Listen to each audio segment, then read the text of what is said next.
Akanji jadi bek paling sering dimainkan Inter Milan musim ini.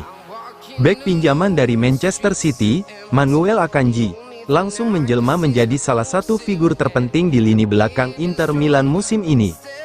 Menurut laporan La Gazzetta dello Sport via FC Inter 1908, pemain asal Swiss itu tercatat sebagai bek yang paling sering dimainkan oleh Christian Cifu sejauh musim ini.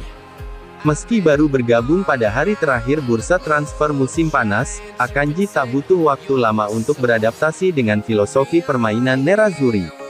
Performa impresifnya membuat manajemen Inter Milan bahkan siap mempermanenkan status sang pemain.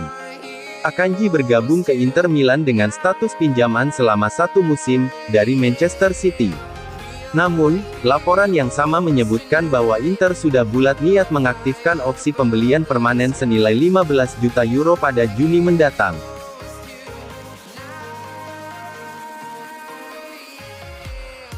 Inter era Cifu jadi mesin gol, 22 gol dalam 8 laga, torehan bersejarah dalam 60 tahun. Inter Milan di bawah asuhan Christian Cifu benar-benar berubah menjadi mesin pencetak gol paling mematikan di Eropa, saat ini. Data yang dirilis oleh Opta mengonfirmasi dominasi ofensif Nerazzurri musim ini, dengan mencetak 22 gol hanya dalam 8 pertandingan pertama di semua kompetisi. Pencapaian luar biasa ini bukan hal yang biasa. Faktanya, dalam 6 dekade terakhir, hanya 2 kali Inter mampu mencapai jumlah gol sebanyak ini di awal musim, yakni pada musim ini bersama Cifu, dan musim 1999 ketika Luigi Simoni memimpin tim, era yang melahirkan legenda seperti Ronaldo Nazario dan Zamorano. Cifu berhasil membentuk Inter menjadi tim dengan keseimbangan sempurna antara intensitas serangan, dan struktur taktik yang solid. Dalam sistem 3-5-2 yang fleksibel, para pemain sayap seperti Federico Di Marco dan Denzel Dumfries menjadi motor serangan, sementara Lautaro Martinez dan Marcus Thuram terus menjadi mimpi buruk bagi pertahanan lawan. Bahkan pemain muda seperti Ange-Yohan Boni dan Francisco Pio Esposito turut memberi warna baru dengan kontribusi nyata di depan gawang.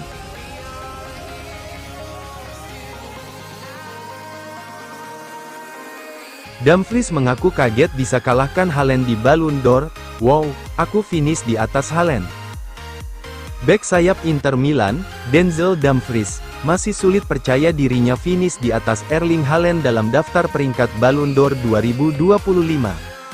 Pemain asal Belanda itu mengaku merasa bangga dan terharu atas pencapaian luar biasa, yang menjadi puncak dari musim gemilang bersama Nerazzurri.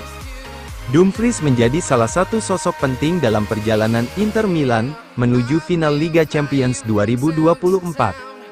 Penampilannya di semifinal melawan Barcelona masih segar di ingatan publik, di mana ia sukses mencetak 2 gol dalam 2 leg yang membawa Inter Milan melaju ke final secara dramatis.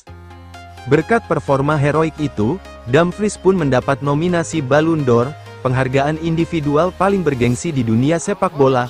Meskipun tak masuk daftar 10 besar, hasil akhir tetap mengejutkan banyak pihak. Ia finish di peringkat 25, 1 tingkat di atas Erling Haaland. Ketika saya merenungkannya setelah upacara Ballon d'Or, saya merasa bangga pada diri sendiri, ujar Dumfries kepada The Volkskrant via FC Internews.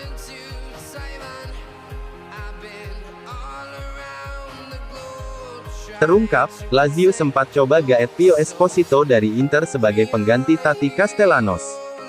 Bursa transfer musim panas 2025 menyimpan cerita menarik di balik layar. Menurut laporan Il Messaggero via FC Inter 1908, Lazio ternyata sempat mencoba merekrut Francesco Pio Esposito, striker muda milik Inter Milan, sebagai pengganti Tati Castellanos. Pelatih Maurizio Sarri disebut sangat terkesan dengan potensi besar yang dimiliki penyerang muda asal Italia tersebut, dan ingin menjadikannya proyek jangka panjang di lini depan Biancocelesti.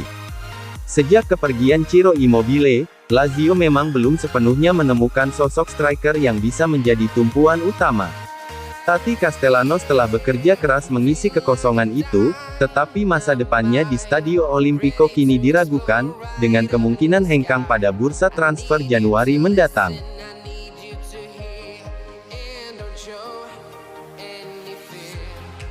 Marotta soroti ketimpangan finansial Serie A dan Liga Inggris. Presiden Inter Milan, BP Marotta, kembali menyoroti ketimpangan finansial antara Serie A dan liga-liga top Eropa lainnya, terutama Liga Inggris. Dalam wawancara terbarunya via FC Inter 1908, Marotta menyebut bahwa klub-klub Italia kini berada dalam posisi yang sulit secara ekonomi, jauh tertinggal dari para pesaingnya di Inggris dan Spanyol. Hak siar televisi kami hanya bernilai sekitar 200 juta euro, sementara di Premier League mencapai 3 miliar euro, ujar Marotta dengan nada prihatin. Menurut Marotta, meski klub-klub Italia seperti Inter Milan, Napoli, dan Roma masih mampu tampil kompetitif di Eropa, mereka tidak lagi memiliki kekuatan finansial untuk bersaing di pasar transfer. Contohnya, Real Madrid baru-baru ini mengeluarkan sekitar 70 juta euro untuk memboyong Franco Mastantuono, pemain muda yang sempat masuk radar Inter. Namun, dengan kondisi finansial Serie A saat ini, peluang merekrut talenta seperti itu nyaris mustahil. Saat ini, kami tidak dapat membeli pemain seperti yang dilakukan Real Madrid. Mastantuono dibayar 60-70 juta euro.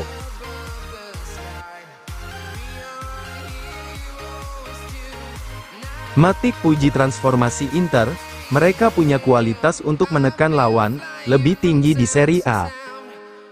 Gelandang Sassuolo, Nemanja Matic, memberikan pandangannya terhadap perubahan positif yang sedang terjadi di Inter Milan di bawah arahan Christian Cifu. Dalam wawancara dengan Sky Sport 24, pemain asal Serbia itu menilai bahwa Inter kini menunjukkan identitas permainan yang lebih agresif dan modern dibanding musim sebelumnya. Mereka berusaha untuk menekan lebih tinggi di area pertahanan lawan. Inter memiliki kualitas dan para pemain yang tepat untuk melakukannya, ujar Matic, seperti dilansir FC Internews. Dengan Cifu dan Kolarov di bangku pelatih, mereka tahu aspek-aspek penting yang harus diperkuat agar tim bisa berkembang. Di bawah asuhan Cifu, Inter Milan memang terlihat lebih berani mengambil inisiatif. Gaya main yang menonjolkan pressing tinggi dan pergerakan vertikal cepat membuat Nerazzurri menjadi salah satu tim paling menghibur di Serie A musim ini.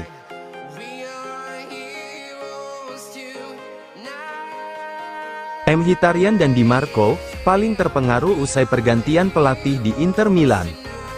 Pergantian pelatih di Inter Milan ternyata membawa dampak signifikan bagi beberapa pemain senior.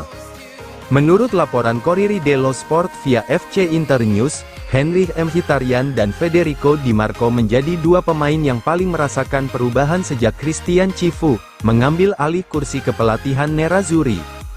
Federico Di Marco kini menikmati status starter yang lebih konsisten. Di era Simone Inzaghi, Di Marco sering ditarik keluar di sekitar menit ke-60, tetapi kedatangan Cifu mengubah itu.